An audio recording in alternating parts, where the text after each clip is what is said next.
Yes, bagong sahod ako. Oops, tika. Tago ko na to. 1, 2. Bruh. Hindi alam to ni Mrs. Baka mapasama pa. Sahod lang ang alam niya.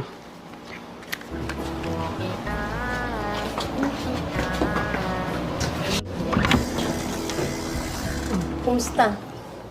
Okay lang. Kumain ka na ba? Tapos na. Kumain na kami sa labas. Okay. Andito. Akin na. Ito yung sahod ko. Kompleto yan, ha? Baka pwede mo naman akong bigyan ng kunting allowance. Syempre.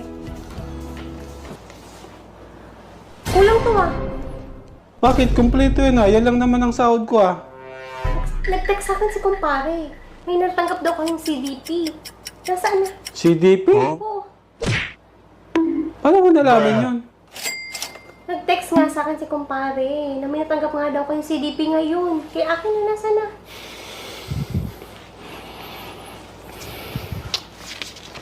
Oh, Yung sabi ko sa'yo, ibibigay mo lahat.